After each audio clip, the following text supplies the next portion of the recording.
Side खबरों के लिए सब्सक्राइब करें फ्लेम मीडिया और उसके बाद बेल आइकन को प्रेस करें ताकि सबसे पहले आपको मिले एक्सक्लूसिव खबरें।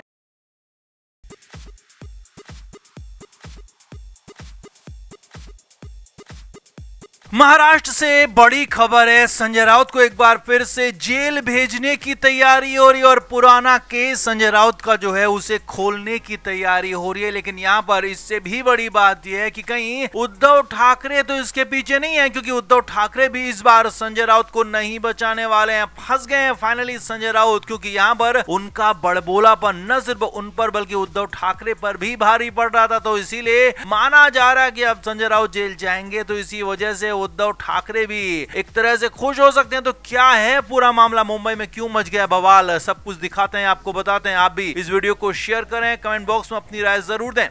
तो उद्धव ठाकरे लंबे समय से कोशिश कर रहे हैं कि कैसे बीजेपी के साथ फिर से संपर्क बनाएं, कैसे बीजेपी के साथ फिर से जाएं, लेकिन हर बार लगातार संजय राउत उद्धव ठाकरे के मंसूबों पर पानी फेर दे रहे हैं। संजय राउत कुछ ऐसी बातें बोलते हैं, कुछ ऐसे कारनामे करते हैं जिससे बीजेपी और उद्धव ठाकरे के बीच में कड़वाहट बढ़ती जा रही है। तो क्या वाकई में संजय राउत बीच में हडल बन गए हैं उद्धव ठाकरे और देवेंद्र फडणवीस की दोस्ती में? तो जवाब है बिल्कुल हाँ, क्योंकि उद्धव ठाकरे किसी भी कीमत पर अब संजय राउत को अपने आसपास नहीं चाहते हैं। और उधर दूसरी तरफ बड़ी खबर यह है कि संजय राउत को फिर से जेल भेजने की तैयारी हो रही है। एक मामले में संजय राउत को जेल भेजा गया था, वो था ईडी का मामला। जी हाँ, संजय राउत लंबे वक्त तक जेल में रहे थे। ईडी के मामले में उन्हें जेल हुई थी, लेकिन बाद में उन्हें जमानत मिल गई थी। तो लेकिन वो केस अभी भी बंद नहीं हुआ था। तो उस केस को लेकर बड़ी खबर यह है कि वही केस, वही मामला एक बार फिर से खुल सकता है, क्योंकि उसमें कुछ नए सबूत मिलने की बातें हो रही थी। तो सेंट्रल गवर्नमेंट की एजेंसी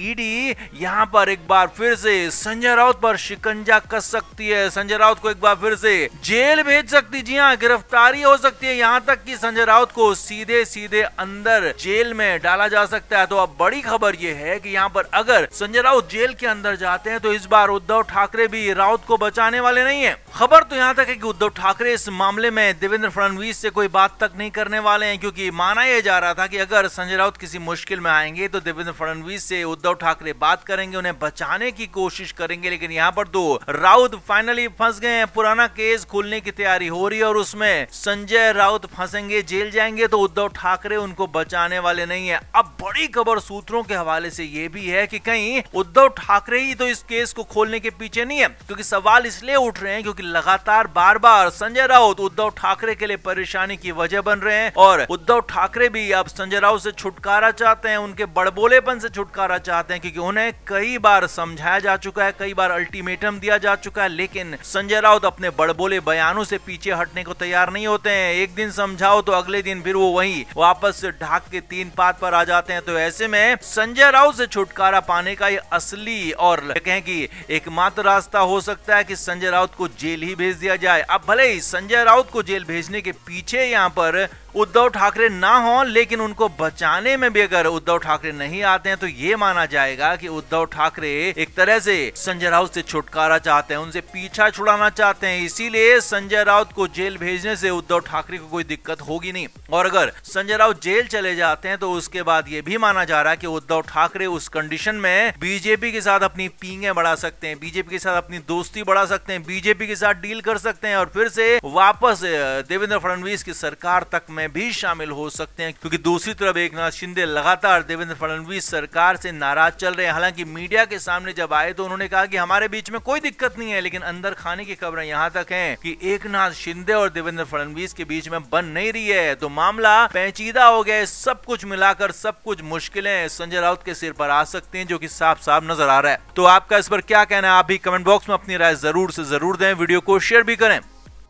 तो महाराष्ट्र में जल्दी विधानसभा का सत्र शुरू होने वाला है, लेकिन उससे पहले यहां पर नेता विपक्ष का पद तय होना भी बाकी है। विपक्ष में महाविकास अघाड़ी की तीनों पार्टियां हैं, लेकिन एक भी पार्टी के पास 28 विधायक नहीं है, जो कि कम से कम जरूरी है नेता विपक्ष का पद हासिल करने के लिए। तो ऐसे में तीनों ही पार्टियों को मिलकर फैसला लेना होगा, मिलकर स्पीकर के पास अपनी एप्लीकेशन देनी होगी, तभी स्पीकर नेता विपक्ष का पद फाइनल कर सकते हैं। हैं कि विपक्ष को दे सकते हैं, नहीं तो किसी भी पार्टी को नेता विपक्ष का पद मिलेगा नहीं। अब खबर यह है कि उद्धव ठाकरे की पार्टी के सबसे ज्यादा 20 विधायक हैं, तो उद्धव ठाकरे चाहते हैं कि उनकी पार्टी का नेता ही नेता विपक्ष हो। तो इसे लेकर उद्धव ठाकरे ने अपने घर और दफ्तर मातोश्री में ही कांग्रेस के नेताओं को, एनसीपी के नेताओं को बुलाया था। लेकिन बड़ी खबर यह है कि ना तो कांग्रेस नेता और ना ही एनसीपी के नेता उद्धव ठाकरे के पास गए, उनसे मिलने गए। जी हां, और उद्धव ठाकरे इंतजार करते रहे, यहां तक कि अपने करीबियों से, अपने पीएस से फोन तक करवाया गया, लेकिन उनके फोन नहीं उठाए गए, मिलने नहीं आए, मीटिंग में शामिल होने की कोशिश तक नहीं की। उसके बाद तो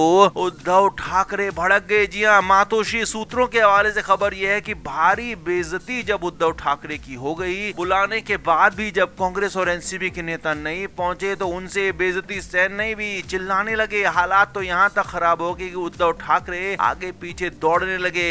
मातोश्री के अंदर उनकी कंडीशन खराब होने लगी थी, क्योंकि वैसे ही उद्धव ठाकरे लंबे समय से बीमार हैं, उनके स्टेंट पड़ चुके हैं, उनको एंजियोप्लास्टी हो चुकी है, एंजियोग्राफी भी थी उसके बाद, यानी कि उनके ब्लॉकेज तक की समस्या थी। तो उसके बाद उनको टेंशन ना लेने के लिए कहा गया था, चिल्लाने के लिए नहीं कहा गया था। लेकिन उद्धव ठाकरे की हालत इतनी खराब थी कि वो सब कुछ वही करने लगे जो कि डॉक्टर ने उन्हें मना किया था। अपने करीबियों के रोकने पर उन्हें उन पर ही चिल्लाने लगे। उद्धव ठाकरे के हालात बिल्कुल भी ठीक नहीं थे, क्योंकि उद्धव ठाकरे चाहते थे कि कैसे भी एनसीपी और कांग्रेस के नेता उनके घर आ जाएं, मिल जाएं, बात हो जाए और नेता विपक्ष का पद मिल जाए। क्योंकि उद्धव ठाकरे भी अकेले चाहे तो नेता विपक्ष का पद हासिल कर नहीं सकते हैं, ना तो उनके पास पूरे विधायक है और ना ही किसी और के पास। तो ऐसे में उद्धव ठाकरे के लिए हालात, मुश्किलें बढ़ गई हैं, जबकि एनसीपी और कांग्रेस बिल्कुल एक तरफ दिख रहे हैं, एक प्लेट में दिख रहे हैं, और दोनों ही चाहते हैं कि उद्धव ठाकरे की पार्टी को नेता विपक्ष का पद ना मिले। तो इसे लेकर भारी बवाल मचा हुआ है, इसे लेकर भारी हंगामा मचा हुआ है। अब देखना यह होगा कि उद्धव ठाकरे आगे क्या करते हैं, क्योंकि अब जब कांग्रेस और एनसीपी ने साफ साफ उद्धव ठाकरे की बात को मानने से, उनके नेतृत्व को इनकार कर दिया है, तो यह भी बता दिया है कि आप इस गठबंधन में सबसे बड़े नहीं है कि आपको ही हर बार सुना जाए, आपको ही माना जाए। तो एक तरह से उद्धव ठाकरे की जो नेतागिरी है उसको मानने से इनकार कर दिया, और यही भारी बेइज्जती उनसे सहन नहीं हुई। इसीलिए इस तरह की बातें आ रही हैं कि पागलपन का दौरा तक उनको पड़ गया। तो आप क्या मानते हैं, क्या वाकई में उद्धव ठाकरे के लिए हर गुजरता दिन मुश्किलें लेकर आ रहा है? हर गुजरते दिन के साथ उनकी मुश्किलें कई गुना लगातार बढ़ती जा रही हैं। आप क्या कहेंगे, कमेंट करके जरूर से जरूर बताएं। वीडियो को अभी शेयर भी करें।